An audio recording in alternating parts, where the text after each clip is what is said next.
Hello friends, Jagdeep classes में आप सभी का स्वागत है। तो दोस्तों, जैसा आप सभी जानते हो कि हमने एग्रीकल्चर फॉरेस्ट के लिए एक डेली क्विज के नाम से सीरीज चला रखी है, जिसमें हम 11th-12th क्लास बुक में जितने भी चैप्टर दिए हुए हैं तथा उन चैप्टर से संबंधित जितने भी इंपॉर्टेंट क्वेश्चन बनते हैं उन सभी क्वेश्चनों को देख रहे हैं, जिससे क्या वहाँ से कोई भी क्वेश्चन आता है तो वो आपका गलत नहीं होगा। तो इसी के क्रम में आज हम लेके आए हैं डेली क्विज का पार्ट नंबर 10, जिसका नाम है फल उत्पादन। इसमें क्या करेंगे, जो 12th क्लास का चैप्टर नंबर 10 है, इस टॉपिक से संबंधित जितने भी इंपॉर्टेंट क्वेश्चन बनते हैं उन सभी क्वेश्चनों को देखेंगे। और ये टॉपिक काफ़ी ज़्यादा इंपॉर्टेंट होने वाला है, इसलिए आपको ये सारे क्वेश्चन आपको देखने ही देखने हैं। तो पहला क्वेश्चन है, आम किस कुल से संबंधित है? जो आम होता है वो किस कुल से संबंधित है? तो ये होता है एनाकार्डियेसी से। तो पहले का option A is right answer. और बात करें इसकी जो वानस्पतिक नाम की, तो वानस्पतिक नाम आम का क्या होता है? Mangifera indica. अब देखते हैं नेक्स्ट क्वेश्चन। क्वेश्चन नंबर 2, आम में गुणसूत्रों की संख्या होती है। जो आम में गुणसूत्रों की संख्या होती है वो कितनी होती है? तो आम में गुणसूत्रों की संख्या होती है 40। तो 2 का option C is right answer. अब देखते हैं नेक्स्ट क्वेश्चन। क्वेश्चन नंबर 3, आम का उत्पत्ति स्थान है। जो आम का उत्पत्ति स्थान है वो क्या है? ये भारत बर्मा क्षेत्र। तो 3 का option B is right answer. अब देखते हैं क्वेश्चन नंबर 4, आम के फल का खाया जाने वाला भाग है। जो आम के फल का खाया जाने वाला भाग है वो कौन सा होता है? तो ये होता है मीजोकार्प। क्या होता है? मीजोकार्प। तो 4th का option A is right answer. अब देखते हैं नेक्स्ट क्वेश्चन। क्वेश्चन नंबर 5, आम उत्पादन में भारत का कौन सा स्थान है? जो आम उत्पादन है उसमें भारत का कौन सा स्थान है? तो स्थान है पहला। तो 5 का option A is right answer. अब देखते हैं नेक्स्ट क्वेश्चन नंबर 6, आम के एक वयस्क पौधे से लगभग कितने किलोग्राम आम प्राप्त हो जाते हैं? जो आम का एक बड़ा पौधा होता है ना, यानी फुल वृक्ष होता है, तो उससे कितने किलोग्राम फल पैदा हो जाते हैं, यानी आम पैदा हो जाते हैं? तो कितने हो जाते हैं? ये हो जाते हैं 80 से 100 किलोग्राम। तो 6 का option D is right answer. अब देखते हैं नेक्स्ट क्वेश्चन नंबर 7, नींबू किस कुल से संबंधित है? जो नींबू है ना वो किस कुल से संबंधित है? तो नींबू किससे होता है? ये होता है रूटेसी से। किससे होता है? रूटेसी से। तो 7 का option B is right answer. और बात करें इसके वानस्पतिक नाम की, तो वानस्पतिक नाम नींबू का होता है सिट्रस ऑरेंटिफोलिया। अब देखते हैं नेक्स्ट क्वेश्चन नंबर 8, नींबू में गुणसूत्रों की संख्या होती है। जो नींबू होता है उसमें गुणसूत्रों की संख्या कितनी होती है? तो नींबू में गुणसूत्रों की संख्या होती है 18। कितनी होती है? 18। तो 8 का option A is right answer. अब देखते हैं नेक्स्ट क्वेश्चन नंबर 9, नींबू का उत्पत्ति स्थान है। जो नींबू का उत्पत्ति स्थान है वो क्या है? तो नींबू का उत्पत्ति स्थान क्या है? भारत। 9 का option B is right answer. अब देखते हैं क्वेश्चन नंबर 10, नींबू के फल का खाया जाने वाला भाग है। जो नींबू के फल का खाया जाने वाला भाग होता है वो कौन सा होता है? तो ये होता है प्लेसेंटा। क्या होता है? प्लेसेंटा। तो 10 का option C is right answer. अब देखते हैं क्वेश्चन नंबर 11, नींबू उत्पादन में भारत का कौन सा स्थान है? तो नींबू उत्पादन में भी भारत का कौन सा स्थान है? पहला स्थान है। तो 11 का option A is right answer. अब देखते हैं नेक्स्ट क्वेश्चन नंबर 12, नींबू के एक वयस्क पौधे से लगभग कितने किलोग्राम नींबू प्राप्त हो जाते हैं? जो नींबू का एक वयस्क पौधा होता है उससे कितने किलोग्राम नींबू प्राप्त हो जाते हैं? तो ये हो जाते हैं 50 से 80 किलोग्राम। और बात करें 80 से 100 किलोग्राम, तो ये किससे होते हैं? आम से। यानी आम के एक पौधे से कितने होते हैं? 80 से 100 किलोग्राम। अब देखते हैं क्वेश्चन नंबर 13, संतरा किस कुल से संबंधित है? जो संतरा है वो किस कुल से संबंधित है? तो ये होता है रूटेसी से। 13 का option B is right answer. अब देखते हैं क्वेश्चन नंबर 14, संतरी में गुणसूत्रों की संख्या होती है। जो संतरा होता है उसमें गुणसूत्रों की संख्या कितनी होती है? तो ये होती है 18। कितनी होती है? 18 का। तो 14 का option A is right answer. अब देखते हैं 15, संतरे का उत्पत्ति स्थान है। जो संतरे का उत्पत्ति स्थान होता है वो क्या होता है? चीन। क्या है? चीन। तो 15 का option A is right answer. अब देखते हैं नेक्स्ट क्वेश्चन नंबर 16, संतरे के फल का खाया जाने वाला भाग है। जो संतरे का फल होता है उसका खाया जाने वाला भाग होता है वो क्या होता है? तो इसका भी क्या होता है? प्लेसेंटा। क्या होता है? प्लेसेंटा। 16 का option C is right answer. अब देखते हैं नेक्स्ट क्वेश्चन नंबर 17, संतरा के एक वयस्क पौधे से लगभग कितने किलोग्राम संतरे प्राप्त हो जाते हैं? जो संतरे का एक वयस्क पौधा होता है उससे कितने किलोग्राम संतरे प्राप्त हो जाते हैं? तो ये हो जाते हैं 70 से 80 किलोग्राम। अब देखते हैं नेक्स्ट क्वेश्चन नंबर 18, केला किस कुल से संबंधित है? जो केला है वो किस कुल से संबंधित है? तो केला होता है म्यूजेसी से संबंधित। तो 18 का option C is right answer. और बात करें इसके वानस्पतिक नाम की, तो केला का जो वानस्पतिक नाम होता है वो क्या होता है? मूसा पेरिडिशिएका। अब देखते हैं नेक्स्ट क्वेश्चन नंबर 19, केले में गुणसूत्रों की संख्या होती है। जो केला होता है उसमें गुणसूत्रों की संख्या होती है वो कितनी होती है? तो ये होती है 33। कितनी होती है? 33। और ये क्वेश्चन काफ़ी ज़्यादा इंपॉर्टेंट है क्योंकि केले से संबंधित काफ़ी बार क्वेश्चन पूछा गया है, ये वाला गुणसूत्र वाला। कितनी होती है? 33।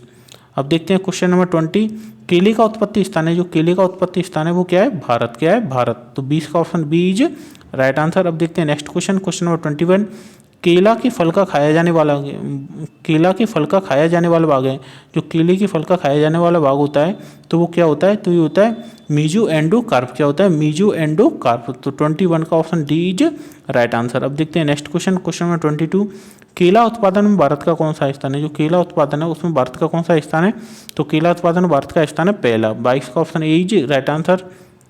अब देखते हैं क्वेश्चन नंबर 23, केले की उन्नत किस्मों से प्रति हेक्टेयर कितनी उपज प्राप्त हो जाती है। जो केले की उन्नत किस्म होती है ना, अच्छी किस्म होती हैं, उनसे प्रति हेक्टेयर कितनी उपज प्राप्त हो जाती है, तो कितनी हो जाती है, 30 से 40 टन प्रति हेक्टेयर। तो 23 का option C is right answer. अब बात करें क्वेश्चन नंबर 24, अमरूद किस कुल से संबंधित है। जो अमरूद है वो किस कुल से संबंधित होता है, तो ये होता है मिर्टेसी से। किससे संबंधित होता है, मिर्टेसी से। और अमरूद की वानस्पतिक नाम की बात करें तो क्या होता है, सीडियम ग्वाजावा। अब देखते हैं नेक्स्ट क्वेश्चन 25, अमरूद में गुणसूत्रों की संख्या होती है। जो अमरूद होता है उसमें गुणसूत्रों की संख्या होती है वो कितनी होती है, 22। कितनी होती है, 22। तो 25 का option B is right answer. अब देखते हैं नेक्स्ट क्वेश्चन, क्वेश्चन नंबर 26, अमरूद के फल का खाया जाने वाला भाग है। जो अमरूद के फल का खाया जाने वाला भाग होता है वो कौन सा होता है, तो ये होता है पुष्पासन व फल वित्ती। क्या होता है, पुष्पासन व फल वित्ती। तो 26 का option D is right answer. अब देखते हैं नेक्स्ट क्वेश्चन, क्वेश्चन नंबर 27, अमरूद का उत्पत्ति स्थान है। जो अमरूद का उत्पत्ति स्थान होता है वो क्या है, मैक्सिको पेरू। क्या है, मैक्सिको पेरू। तो 27 का option C is right answer. अब देखते हैं क्वेश्चन नंबर 28, अमरूद के एक वयस्क पौधे से लगभग कितने किलोग्राम अमरूद प्राप्त हो जाते हैं।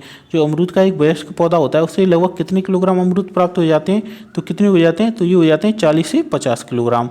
कितने हो जाते हैं, 40 से 50 किलोग्राम। तो 28 का option B is right answer. अब देखते हैं क्वेश्चन नंबर 29, पपीता किस कुल से संबंधित है। जो पपीता है वो किस कुल से संबंधित होता है, तो ये होता है कैरीकेसी से। तो 29 का option D is right answer. और बात करें इसकी वानस्पतिक नाम की, तो जो पपीते का वानस्पतिक नाम होता है वो होता है कैरिका पपाया। क्या होता है, कैरिका पपाया। अब देखते हैं 30, पपीते में गुणसूत्रों की संख्या होती है। जो पपीता में गुणसूत्रों की संख्या होती है वो कितनी होती है, 18। कितनी होती है, 18। 30 का option A is right answer. अब देखते हैं नेक्स्ट क्वेश्चन 31, पपीते के फल का खाया जाने वाला भाग है। जो पपीते के फल का खाया जाने वाला भाग होता है वो क्या होता है, मीजोकार्प। क्या होता है, मीजोकार्प। 31 का option A is right answer. और मीजोकार्प को हिंदी में हम क्या जानते हैं, किस नाम से जानते हैं, मध्य फल वित्ती। किस नाम से जानते हैं, मध्य फल वित्ती के नाम से इसे हम जानते हैं मीजोकार्प को।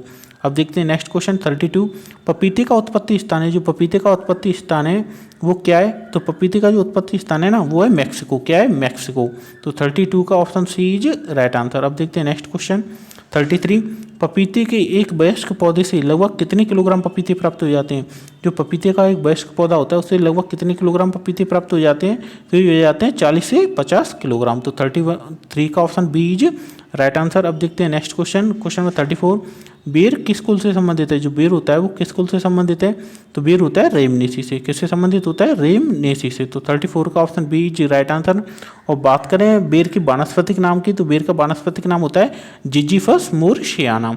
अब देखते हैं 35, बेर में गुणसूत्रों की संख्या होती है। जो बेर में गुणसूत्रों की संख्या होती है वो कितनी होती है, तो ये होती है 48। तो 35 का option D is right answer. अब देखते हैं नेक्स्ट क्वेश्चन 36, बेर के फल का खाया जाने वाला भाग है। जो बेर के फल का खाया जाने वाला भाग होता है वो क्या होता है, तो ये होता है पेरीमीजोकार्प। क्या होता है, पेरीमीजोकार्प। तो 36 का option A is right answer. और बात करें इसकी जो हिंदी नाम की, तो क्या होता है, बाय एवं मध्य फलवृत्ति। यानी पेरीमीजोकार्प को हम जानते हैं बाय एवं मध्य फलवृत्ति के नाम से जानते हैं। अब देखते हैं नेक्स्ट क्वेश्चन 37, बेर का उत्पत्ति स्थान है। जो बेर का उत्पत्ति स्थान होता है वो क्या है, चीन। क्या है, चीन। 37 का option A is right answer. अब देखते हैं 38, वर्षा पर आधारित बेर की बाग से प्रति पौधा कितनी उपज प्राप्त हो जाती है। इस क्वेश्चन का पूछने का जो वो है वो क्या है कि वर्षा पर आधारित, यानी जहाँ सिंचित भूमि नहीं है, यानी वैसी भूमि है जहाँ पर ओनली वर्षा ही होती है, तो उससे प्रति पौधा कितनी उपज प्राप्त हो जाएगी, तो ये कितनी हो जाती है, 40 से 50 किलोग्राम। कितनी होती है, 40 से 50 किलोग्राम।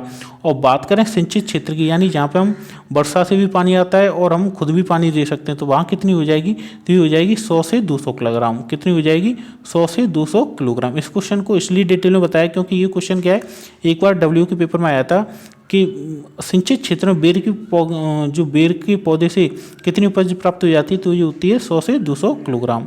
नेक्स्ट क्वेश्चन 39, अंगूर किस कुल से संबंधित है। जो अंगूर होता है वो किस कुल से संबंधित होता है, तो ये होता है विटेसी से। किससे संबंधित होता है, विटेसी से। तो 39 का option C is right answer. अब देखते हैं नेक्स्ट क्वेश्चन। और जो अंगूर का वानस्पतिक नाम है वो आप सभी जानते हो क्या है, वाइटिस वेनिफेरा। नेक्स्ट क्वेश्चन 40, अंगूर में गुणसूत्रों की संख्या होती है, जो अंगूर में गुणसूत्रों की संख्या होती है वो कितनी होती है 40। तो 40 का ऑप्शन डी यानी 40 इज राइट आंसर। अब देखते हैं नेक्स्ट क्वेश्चन 41, अंगूर के फल का खाया जाने वाला भाग है, जो अंगूर के फल का खाया जाने वाला भाग होता है वो कौन सा होता है। तो ये कौन सा होता है, ये होता है पेरिकार्प एवं प्लेसेंटा। क्या होता है, पेरिकार्प एवं प्लेसेंटा। 41 का option C is right answer. अब देखते हैं नेक्स्ट क्वेश्चन 42, बेर का उत्पत्ति स्थान है, जो बेर का उत्पत्ति स्थान होता है वो क्या होता है। तो बेर का उत्पत्ति स्थान कहाँ है, वो है अर्मेनिया। कहाँ है, अर्मेनिया। तो 42 का option A is right answer. अब देखते हैं नेक्स्ट क्वेश्चन 43, अंगूर की खेती से प्रति हेक्टेयर कितनी उपज प्राप्त हो जाती है। जो अंगूर की खेती से प्रति हेक्टेयर है वो कितनी उपज प्राप्त हो जाती है। तो ये हो जाती है 120 से 200 क्विंटल पर हेक्टेयर। तो 43 का option C is right answer. अब देखते हैं नेक्स्ट क्वेश्चन 44, आंवला किस कुल से संबंधित है। जो आंवला होता है वो किस कुल से संबंधित होता है। तो ये होता है यूफोरबिएसी से। किससे संबंधित होता है, यूफोरबिएसी से। 44 का option C is right answer. और बात करें इसकी वानस्पतिक नाम की, तो वानस्पतिक नाम होता है इसका एम्बेलिका ऑफ सिनेलिस। अब देखते हैं नेक्स्ट क्वेश्चन, आंवली में गुणसूत्रों की संख्या होती है, जो आंवला होता है उसमें गुणसूत्रों की संख्या होती है वो कितनी होती है। तो ये होती है 28। 45 का option B is right answer. अब देखते हैं नेक्स्ट क्वेश्चन, क्वेश्चन नंबर 46, आंवला के फल का खाया जाने वाला भाग है, जो आंवले के फल का खाया जाने वाला भाग होता है वो कौन सा होता है। तो ये होता है पेरिकार्प। क्या होता है, पेरिकार्प। 46 का option C is right answer. अब देखते हैं 47 है आंवले का उत्पत्ति स्थान है, जो आंवले का उत्पत्ति स्थान होता है वो क्या है, वो है भारत। आंवला का उत्पत्ति स्थान कहाँ है इसका, भारत। तो 47 का option B is right answer. अब देखते हैं 48, आंवला के एक वयस्क पौधे से लगभग कितने किलोग्राम आंवला प्राप्त हो जाते हैं। जो आंवले का एक वयस्क पौधा होता है उससे लगभग कितने किलोग्राम आंवला प्राप्त हो जाते हैं। तो ये जाते हैं 50 से 100 किलोग्राम। तो 48 का option C is right answer. अब देखते हैं क्वेश्चन नंबर 49, अनार किस कुल से संबंधित है। जो अनार होता है वो किस कुल से संबंधित होता है। तो अनार होता है पुनिकेसी से। किससे संबंधित होता है, पुनिकेसी से। तो 49 का option B is right answer. और बात करें अनार की वानस्पतिक नाम की, तो क्या होता है, पुनिका ग्रेनेटम। क्या होता है, पुनिका ग्रेनेटम। अब बात करें क्वेश्चन नंबर 50, अनार में गुणसूत्रों की संख्या होती है। जो अनार में गुणसूत्रों की संख्या होती है वो कितनी होती है, 18। तो 50 का option A is right answer. अब बात करें 51, अनार के फल का खाया जाने वाला भाग है। जो अनार के फल का खाया जाने वाला भाग होता है वो क्या होता है, एरिल। क्या होता है, एरिल। तो 51 का option A is right answer. 52 की बात करें, अनार का उत्पत्ति स्थान है। जो अनार का उत्पत्ति स्थान है वो क्या है, ईरान। 52 का option A is right answer. अब बात करें क्वेश्चन 53, अनार के एक वयस्क पौधे से लगभग कितने किलोग्राम अनार प्राप्त हो जाते हैं। जो अनार का एक वयस्क पौधा होता है उससे लगभग कितने किलोग्राम अनार प्राप्त हो जाते हैं। तो ये हो जाते हैं 20 से 25 किलोग्राम। 53 का option A is right answer. अब बात करें 54, खजूर किस कुल से संबंधित है। जो खजूर होता है वो किस कुल से संबंधित है। तो ये होता है एरिकेसी से। किससे संबंधित होता है, एरिकेसी से। तो 54 का option B is right answer. और बात करें इसके जो वानस्पतिक नाम की खजूर का, तो क्या होता है, फेनिक्स डैक्टिलीफेरा। अब देखते हैं नेक्स्ट क्वेश्चन 55, खजूर में गुणसूत्रों की संख्या होती है। जो खजूर में गुणसूत्रों की संख्या होती है वो कितनी होती है। तो ये होती है 36। कितनी होती है, 36। 55 का option C is right answer. अब देखते हैं क्वेश्चन नंबर 56, खजूर के फल का खाया जाने वाला भाग है। जो खजूर के फल का खाया जाने वाला भाग होता है वो क्या होता है। तो ये होता है पेरिकार्प। क्या होता है, पेरिकार्प। तो 56 का option C is right answer. अब देखते हैं क्वेश्चन नंबर 57, खजूर का उत्पत्ति स्थान है। जो खजूर का उत्पत्ति स्थान होता है वो क्या होता है। तो खजूर का उत्पत्ति स्थान क्या है, इराक। क्या है, इराक। 57 का option A is right answer. अब बात करें 58, खजूर के एक वयस्क पौधे से लगभग कितने किलोग्राम खजूर प्राप्त हो जाते हैं। जो खजूर का एक वयस्क पौधा होता है उससे लगभग कितने किलोग्राम खजूर प्राप्त हो जाते हैं। तो ये जाते हैं 75 से 100 किलोग्राम। 58 का option C is right answer. अब बात करें 59, बील किस कुल से संबंधित है। जो बील होता है वो किस कुल से संबंधित है। तो बील होता है रूटेसी से। किससे संबंधित होता है, रूटेसी से। तो 59 का option B is right answer. अब बात करते हैं नेक्स्ट क्वेश्चन की। नेक्स्ट क्वेश्चन 60, बील में गुणसूत्रों की संख्या होती है। जो बील में गुणसूत्रों की संख्या होती है वो कितनी होती है। तो होती है 18। कितनी होती है, 18। और बील का वानस्पतिक नाम क्या होता है, एगल मार्मिलॉस। अब देखते हैं नेक्स्ट क्वेश्चन 61, बील के फल का खाया जाने वाला भाग है। जो बील के फल का खाया जाने वाला भाग होता है तो वो कौन सा होता है, रसीला प्लेसेंटा। 61 का option C is right answer. अब देखते हैं नेक्स्ट क्वेश्चन 62, बील का उत्पत्ति स्थान है। जो बील का उत्पत्ति स्थान है वो क्या है, भारत। क्या है, भारत। 62 का option B is right answer. Next question है क्वेश्चन नंबर 63, बील के एक वयस्क पौधे से लगभग कितने बील प्राप्त हो जाते हैं। जो बील का एक वयस्क पौधा होता है उससे कितने बील प्राप्त हो जाते हैं। तो ये हो जाते हैं 200 से 400 बील प्राप्त हो जाते हैं।